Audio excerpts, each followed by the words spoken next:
যে পোর্টালটার আছে যে আপনার অথেন্টিসিটি আছে এবং স্বীকৃতি আছে এবং তাদের অফিস আছে এবং তাদের কর্মকর্তা কর্মচারী আছে, তাদের রিপোর্টার আছে প্রত্যেকটা জায়গাতে, এমন একটা পোর্টাল আমার নামে আর মায়েদের নামে এরা নিজের মতো করে বানায় এই ফটোকার্ডটা ছাড়ছে।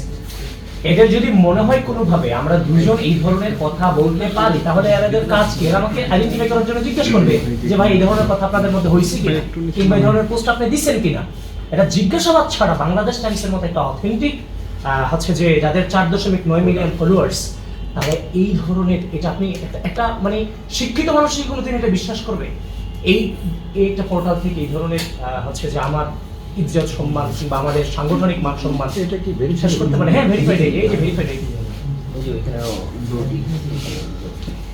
বাংলাদেশ টাইমস করতে পারছেন আজকে আসেন নাই, উনি ডাকসু থেকে আমাদেরকে মানে ডাকসু নির্বাচন এমন একটা সময় হয়েছে, ডাকসু নির্বাচনে বিশ্বাস করেন, ডাকসু নির্বাচনে শুধুমাত্র বাংলাদেশ টাইমসের কারণে আমি মিডিয়া অ্যাভয়েড করতে বাধ্য হয়েছি নির্বাচনের 7-8 দিন আগ পর্যন্ত। আপনারা অনেকেই সাক্ষী আছেন যে মাল্টিমিডিয়া আমাকে আপনারা পান না এবং আপনারা আমার উপর ক্ষুব্ধ হয়েছেন কেন আপনাদেরকে আমি সময় জানাই না।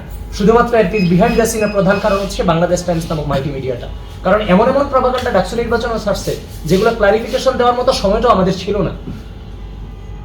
যেমন আজকে মানে কিভাবে সম্ভব এই যে সাংবাদিকরা বিগত দীর্ঘ দুঃশাসনে এত নির্যাতন হইলো, নিপীড়ন হইলো, নিষ্পেষণ হইলো এবং এই গণ-অভ্যুত্থানে সাংবাদিকদের ভূমিকা চরমভাবে ছিল।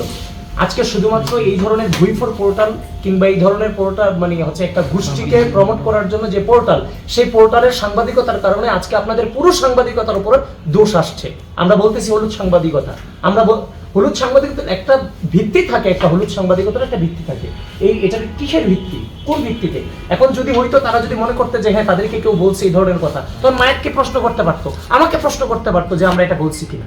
এটা না বলে এভাবে নিউজ ছড়াই দিতে পারে একটা পোর্টাল, নিউজ পোর্টাল, সেটার মধ্য দিয়ে আপনাদের ইজ্জত সম্মান মান যাচ্ছে না? আপনাদের সাংবাদিকতা কি প্রশ্নের মুখোমুখি পড়তেছে না? আজকে এই পোর্টালটা করছে, কালকে আরেকটা পোর্টাল করবে, বিশ্বাস করবে না কেউ।